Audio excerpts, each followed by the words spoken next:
Meeting with the merchant.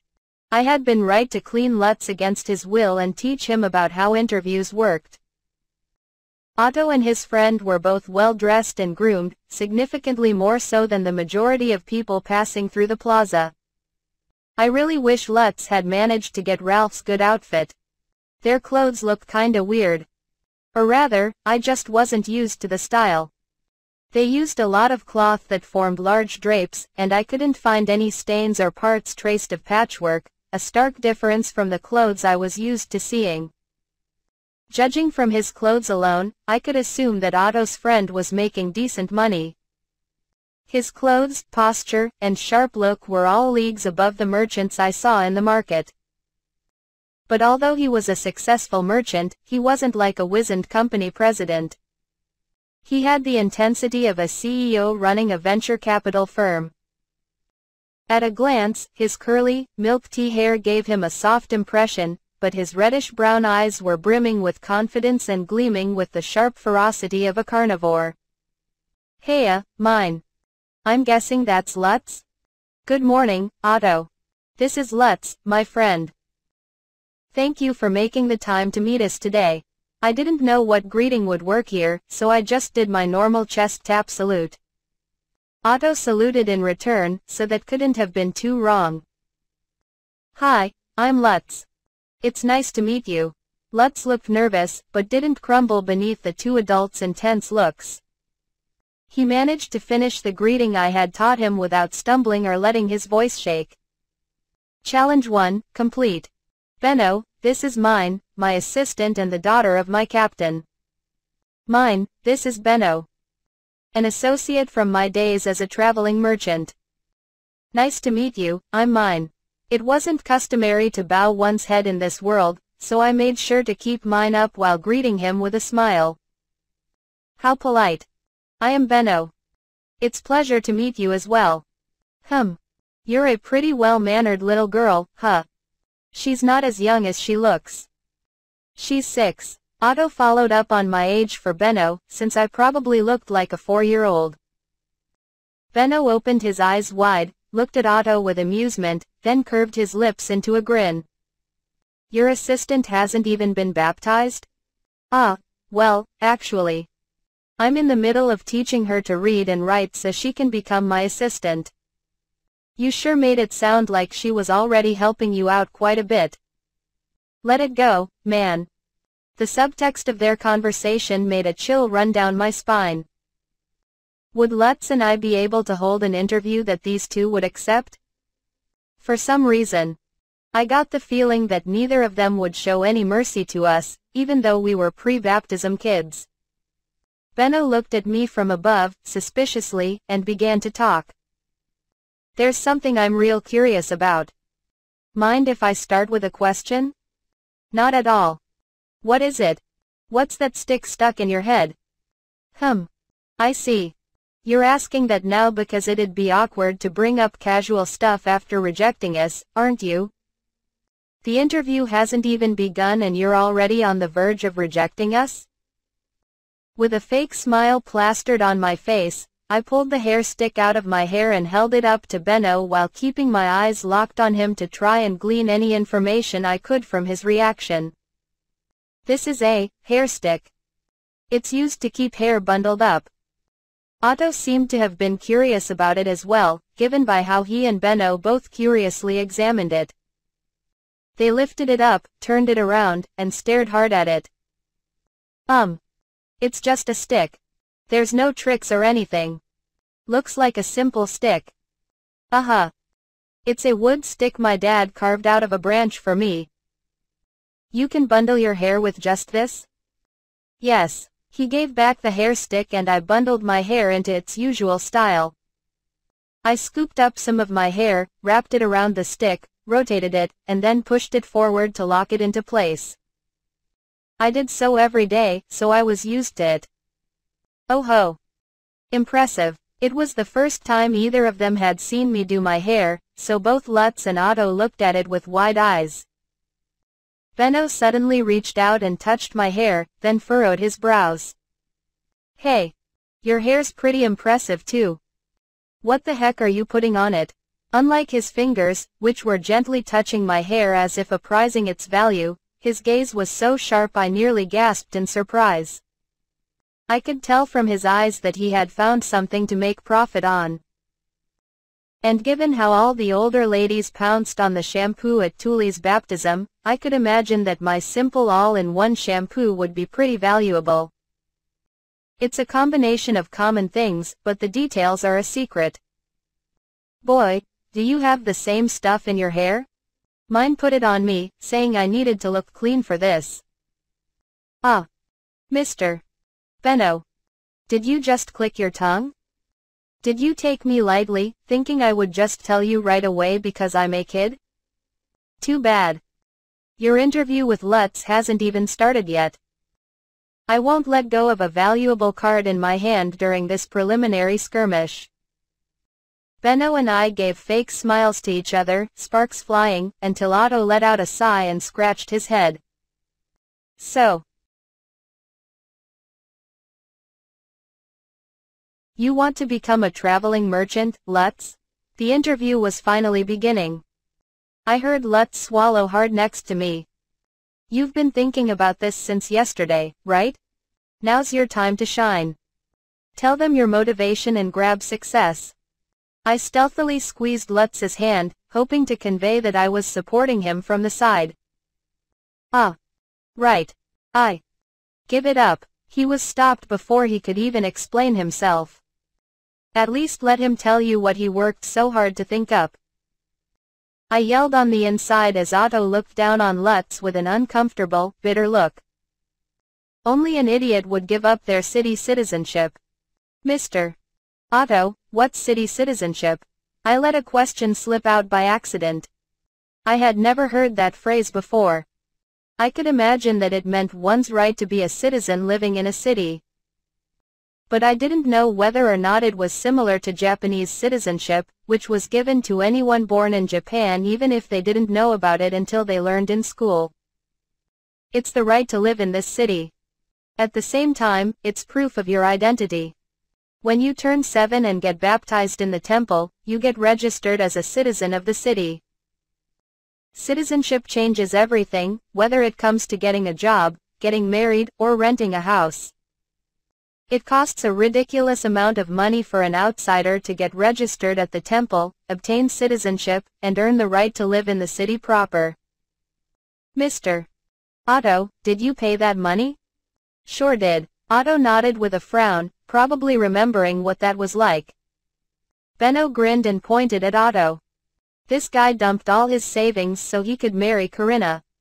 I wanted to have enough left over to buy a shop here, but it took all I had just to afford citizenship. I had no idea how much money a traveling merchant would have saved up, but I got the feeling nothing would be enough to afford citizenship, marriage, and opening a store. Plus, living in a city and living on the road are completely different. Listen, Lutz. Do you know what it's like to live most of your life in a horse-drawn carriage?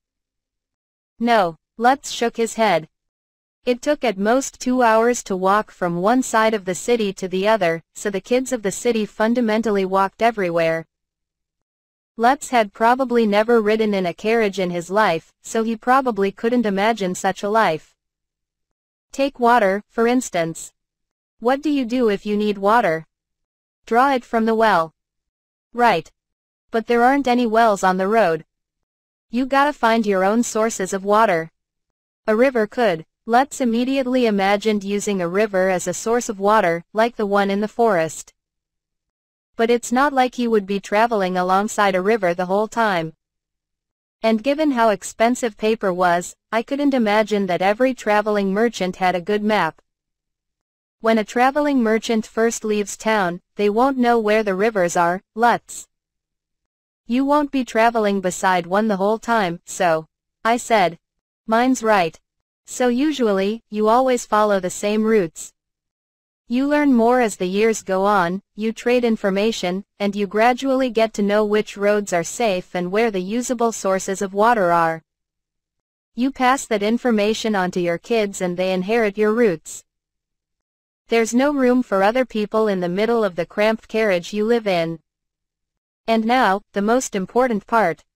Where traveling merchants end up. Do you know what traveling merchants want more than anything else? Lutz fell silent and shook his head. City citizenship. What? They want to end their hard life on the road and live in a city someday. They want to own a store in a city and do business safely. That's what they save up money for. That's the dream of a traveling merchant. No traveling merchant will take a kid who already has a citizenship. If you want to go down this road in life, you gotta start on your own. There's no apprentice system for traveling merchants. If the dream of a traveling merchant was citizenship, then Otto had already achieved his dream. He didn't get the store he apparently wanted, but still, I didn't know why a merchant would have become a soldier. Mr. Otto, why did you choose to become a soldier? Wait. Stop. Don't ask mggh. Benno started to say something, but Otto clamped a hand over his mouth and made a bold proclamation. To marry Corinna. I want to know the details. Listen, girl, I don't want to hear them. He'll never shut up once he gets going. Benno hurriedly tried to stop me, but Otto's eyes were already shining. Indeed. It all began not long after I entered adulthood. I came to this city and fell in love with Corinna at first sight. It was like an arrow piercing my heart, or the heavens themselves shining down upon us. In either case, I could see nothing but Corinna. I knew in my heart she was the only one I would ever want to marry, and I immediately wooed her. I didn't expect you to be so passionate, Mr. Otto. Apparently, even a calculating former merchant with pitch-black ideas hiding behind a warm smile could be driven wild with love. His brown eyes and dark brown hair gave him a composed and down-to-earth aura, so it was hard for me to imagine him getting passionate with love. That's just how wonderful Corinna is. Well, I launched a pretty impressive attack, but she turned me down at first. She's a famous, skilled seamstress and wanted to preserve the working relationships she'd formed in the city. She told me she couldn't live a life of traveling, as I remember. It's true that you need to value your regulars, and if she's skilled, she probably makes enough money to have a satisfying life. I can't blame her for not throwing away her stable life to become a traveler. Not to mention that from her perspective, Otto coming out of nowhere and trying to flirt with her would look pretty suspicious. I could imagine her suspecting that he was trying to trick her. I nodded in interest as I listened, and Otto's tales of love gradually escalated and heated up. He spoke louder with more force and began waving his arms around. When Corinna told me she planned to marry a man from this city, I was so shocked it was like lightning had struck me. I couldn't even imagine another man marrying Corinna, and after desperately thinking of a solution, I went straight to the temple and bought my citizenship. What? Hold on a second. Isn't that a bit sudden? I looked at Benno to see if Otto's behavior was normal for this world, and saw him rubbing his temples with an exhausted expression. Yeah, even a kid would realize that. And that's not all. The money Otto spent on citizenship here was the money he planned to spend on opening a store in the city where his parents bought their citizenship. What? The price of purchasing citizenship in a city was halved if your parents had citizenship in the city, and Otto had been planning on using the rest to open a shop, according to Benno. Using your life savings to have a chance with a girl you just met instead of opening a store wasn't something a calculating merchant would do. It was something a rampaging bull with only their goal in sight would do. I wanted to open a store in this city, but I didn't have the money nor did I have the connections back then. I knew becoming a soldier would show Corinna that I was determined to abandon my life as a merchant and start a life here with her. So I asked your father, who I had gotten to know while passing through the gate, and he hired me as a soldier who would deal with their paperwork. Ah. Thinking about it now, Corinna sure was surprised when I proposed to her after buying my citizenship and becoming a soldier. Well, I mean, naturally. There's not a young woman in the world who wouldn't be surprised to see someone dump their life savings and change their life just to marry her. I want to ask Corinna her perspective. Did she say yes because she felt the need to keep Otto in control, or because her heart fluttered at the sheer intensity of his love for her? I feel like her story will be completely different from Otto's. I spent days wooing her, and eventually I married into her family, rather than her into mine. You have no idea how cute Corinna looked when she laughed and called me the most persistent man she'd ever met. And now, Otto began talking at length about just how cute his wife was. He just wouldn't stop. I wished he wouldn't use the excellent communication skills he built up over years as merchant just to brag about his wife. I mean, Lutz was just sitting there, overwhelmed by the endless flood of bragging. I had heard that Otto was all about his wife, but I thought Dad was just exaggerating. He wasn't. What should I do? I didn't think Otto was this kind of person. I looked to Benno for help, and after making eye contact, he gave a light shrug. He seemed used to this. Otto, don't forget why we're here. Drop the wife talk and get back on topic. Ahem. Sorry. Anyway, that's that. Give up on being a traveling merchant. What do you mean, that's that? I wanted to tease him a bit, but I swallowed the urge. He got pretty off topic. But we did learn that traveling merchants didn't have an apprentice system. That being a traveling merchant is rough, that the citizenship we have is important, and that falling head over heels in love is too scary. Lutz, having been told to give up his dreams, hung his head to a depressing extent. He had thought hard about his motivations, but got rejected before he could even say them, then got the harsh reality of being a traveling merchant slammed into his face along with endless bragging. Anyone would get depressed. Lutz, this is something mine suggested, why don't you try becoming a normal merchant apprentice? You'll at least get to leave town to buy merchandise. Mine? Lutz's head shot up and he looked at me. His eyes burning with anger made it clear he was thinking, you knew I wouldn't be able to become a traveling merchant? I thought it would be better for you if you heard it directly from a former traveling merchant. You'll believe Otto sooner than you'd believe me, right? Since we've grown up the same way. Ah, I must have been exactly right, given how Lutz looked away awkwardly. I knew from Otto that being a traveling merchant would be hard, so I thought it might be better if you start a job that both lets you go outside the city and won't get rejected by your family. Plus, I didn't even know about this until now, but I don't think you should take a job that would make you lose your city citizenship. Yeah, Otto's speech had definitely given Lutz something to think about. Listening to Otto's real-life experience was definitely more influential to him than anything I could have said. Dad told me that Mr. Otto had some connections with merchants of this city, so I was just asking him to introduce you to one of them if you ended up wanting that. You can turn him down if you want, Lutz. Huh. You really thought this through. Lutz let out a sigh and looked up at Benno. I looked at him too. If Lutz wanted to be an apprentice merchant, we would have to deal with Benno, not Otto. And that's why I'm here. You want to be a merchant, boy? Yes. Lutz nodded, and Benno narrowed his red eyes. The casual atmosphere he had when listening to Otto brag about his wife was completely gone. He looked down at Lutz with the narrowed eyes of a predator who had found prey to conquer.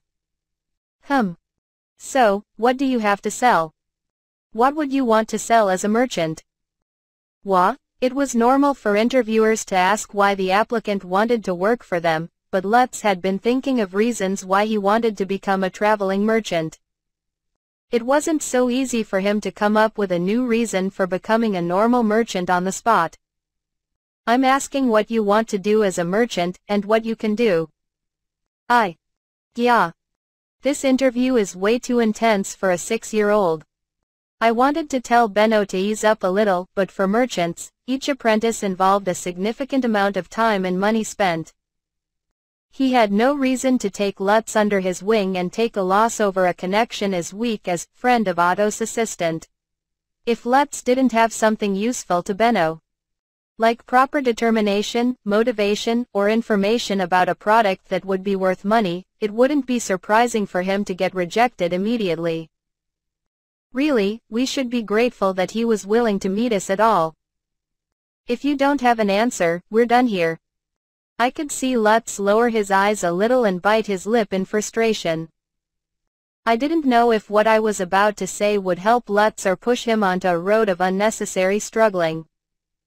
It would be up to him. I whispered quietly to Lutz such that only he could hear.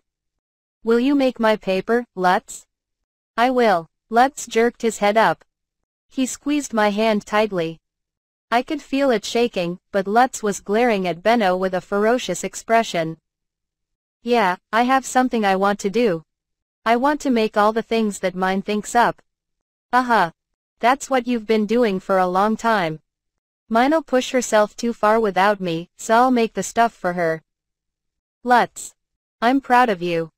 You said what you needed to say. Benno's looking really surprised right now. In the end, I didn't know whether I pulled Lutz into this or if Lutz pulled me into this, but if Lutz was willing to do what I couldn't, then I was willing to do what Lutz couldn't. And unlike him, I had plenty of experience with job interviews. Still looking up at Benno, I smiled brightly. I took a deep breath, let it out, and began to speak. I want to make and sell paper that isn't made from animal skin. It'll be cheaper to make than parchment, so I think it will be very profitable. Hearing that, Benno grimaced. He looked at me with a far more intense glare than he had looked at Lutz with and spoke in a low, harsh voice. You want to be a merchant too, girl? Yes.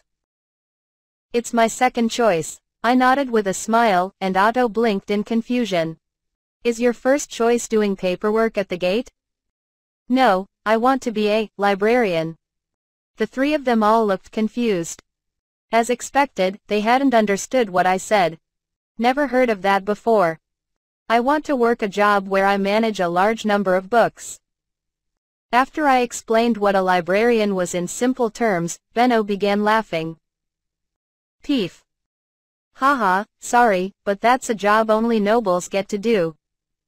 I knew it. Curse you, nobles.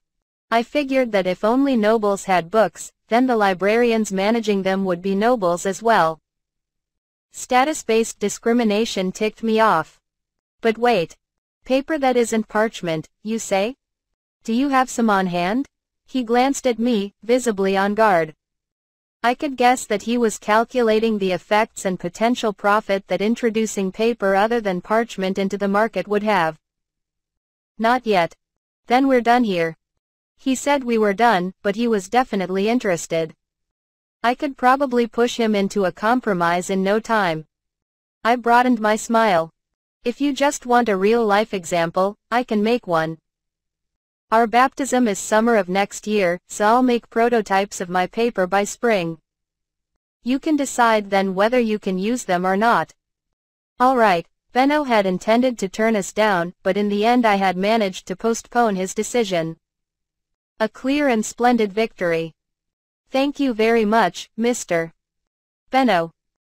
I haven't said yes yet. But still, you've given us a chance to try. Now Lutz and I just had to do our best. His job and future were on the line here, so he would probably work hard. I couldn't help but grin after realizing I now, out of nowhere, had a chance to finally get paper. Let's do our best, Lutz. Yeah. Mr. Otto, thank you very much for introducing us to Mr. Benno. I expressed my gratitude to Otto, who was looking at us while grinning. Thanks to his efforts, Lutz had wisely given up on becoming a traveling merchant and made the first step toward becoming an apprentice merchant. That was the best possible result I had envisioned for this meeting. This day off ended up pretty fun. I'm looking forward to the next time you drop by the gate. Me too. It seemed that Otto gave us a passing grade too. I sighed in relief and, having noticed that Otto was subtly suggesting we end the meeting here, started walking off with Lutz. Wait. I forgot. I just remembered I have something I want to ask you too, Mr. Otto. Mr. Benno. I stopped, turned around, and saw that Otto and Benno had likewise started walking off. They both turned around at the same time. Yeah? What's up? Said Otto. Do either of you know of a disease where there's like heat inside of you that grows and shrinks rapidly? Otto had traveled the world and Benno seemed like a guy with connections everywhere. So it was possible that one of them knew about the heat inside of me. It feels like the heat is eating away at your very being, and if you desperately push it back, it shrinks. Sorry for the subjective explanation, but no clue. I've never heard of anything like that. Otto casually shrugged. I looked toward Benno. He briefly lowered his eyes, then slowly shook his head. Never heard of it. If neither of them were familiar with it, then it was safe for me to assume that nobody in my sphere of interaction knew what it was. Apparently, I was sick with something fairly rare. Okay. Thank you. Lutz and I resumed walking, holding hands. I didn't learn anything new about my sickness, but I had won conditional employment and gained a helper for making paper. One step forward. Let's make paper together, Lutz. Yeah, Lutz.